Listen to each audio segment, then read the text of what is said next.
प्यारे बच्चों, कैसे हैं आप सब। उम्मीद करती हूँ आप सब खैरियत से होंगे। मैं हूँ आपकी उर्दू की टीचर हुमा आसिम और मैं आपको खुशामदीद कहती हूँ उर्दू की क्लास में।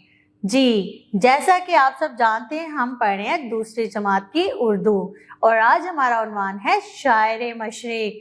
जी, अल्लामा मोहम्मद इकबाल रहमतुल्लाह अलैह हमारे कौमी शायर हैं। इन्हीं की जद्दोजहद का नतीजा है कि हमें आज आजाद मुल्क में अमन से जिंदगी गुजारने का मौका मिल सका। ये हमारे कौमी शायर भी हैं। इन्होंने मुसलमानों की बेदारी के लिए बहुत सारी नज़में लिखी और इसी के साथ साथ इन्होंने बच्चों के लिए भी बहुत सारी नज़में लिखी। तो जी प्यारे बच्चों, इसी के साथ चलते हैं हम आज के उन्वान शायर मशरिक की तरफ। मश्क की तरफ बढ़ते हैं। नए अल्फाज: बेदार करना, जगाना, इत्तेहाद, इकट्ठे होना, जज्बा, शौक, रंग लाना, असर दिखाना। मश्क नंबर 1, दुरुस्त जवाब के गिर्द दायरा लगाइए। अलिफ, इल्लामा इकबाल रहमतुल्लाह अलैह पैदा हुए सियालकोट में। बे, आप रहमतुल्लाह अलैह ने शायरी की 2 ज़ुबानों में। जीम, पाकिस्तान की आज़ादी से पहले बरे-ज़गीर पर हुकूमत थी अंग्रेज़ों की। दाल, इल्लामा मोहम्मद इकबाल रहमतुल्लाह ने वफ़ात पाई 21 अप्रैल 1938 को। नंबर 2, सबक के मुताबिक दिए गए सवालात के जवाब लिखें। अलिफ, इल्लामा मोहम्मद इकबाल कब और कहाँ पैदा हुए? जवाब है इल्लामा इकबाल 9 नवंबर 1877 को सियालकोट में पैदा हुए। बे, इल्लामा मोहम्मद इकबाल आला तालीम हासिल करने के लिए कहाँ गए? जवाब है इल्लामा मोहम्मद इकबाल आला तालीम हासिल करने के लिए यूरोप चले गए। जीम, इल्लामा मोहम्मद इकबाल किस बात से दुखी हो जाते थे? जवाब है इल्लामा मोहम्मद इकबाल हिंदू और अंग्रेज मिलकर मुसलमानों को अपना गुलाम समझते थे, इस बात को लेकर दुखी हो जाते थे। दाल, इल्लामा मोहम्मद इकबाल रहमतुल्लाह अलैह मुसलमानों के लिए अलग मुल्क क्यों चाहते थे?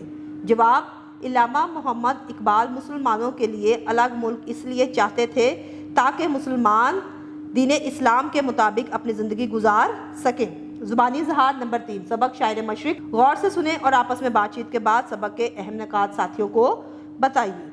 लफ्ज़ों का खेल नंबर 4, ज़ेल में दिए गए अल्फाज में से छोटी आवाज़ों, ज़बर, ज़ेर पेश और बड़ी आवाज़ों आ, उ, ई, एक को पहचान कर पढ़ें और बड़ी आवाज़ों से अल्फाज बनाइए।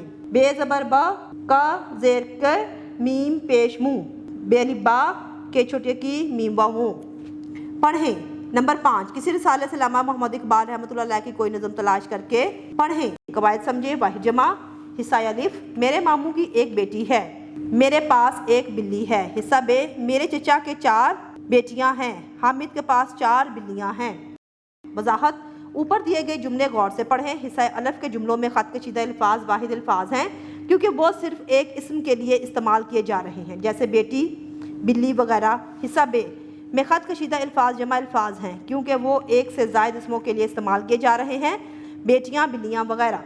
वाहिद जमा बनाने का एक असूल ये है कि जिस वाहिद इसम के आखिर में हर्फ ई हो तो उसके बाद आ लगाने से वाहिद इसम जमा में तब्दील हो जाता है, जैसे बेटी से बेटियाँ। वाहिद जमा बनाने का एक असूल ये भी है कि वाहिद इसम के आखिर में या हो तो उसके आखिर में नून गुना लगाने से ये जमा बन जाती है, जैसे चिड़िया से चिड़ियाँ। नंबर 6, दिए गए जुमलों को गौर से पढ़ें और ख़त कशीदा अल्फाज की जमा बनाकर अपनी कॉपी में लिखें। फल वाली टोकरी यहाँ रख दो। फल वाली टोकरियाँ यहाँ रख दो। ये इत्र की शीशी है। ये इत्र की शीशियाँ हैं। आओ पहेली बूझें। आओ पहेलियाँ बूझें। मैंने दरिया से मछली पकड़ी। मैंने दरिया से मछलियाँ पकड़ी। सामान बांधने के लिए रस्सी लाओ। सामान बांधने के लिए रस्सियाँ लाओ।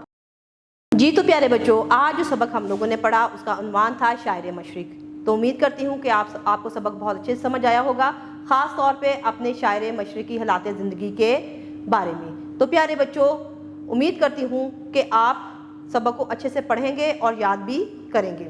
नए सबक के साथ, नई वीडियो के साथ दोबारा आपसे मुलाकात होगी। तब तक के लिए अपना बहुत सारा ख्याल रखिएगा। अल्लाह हाफिज़।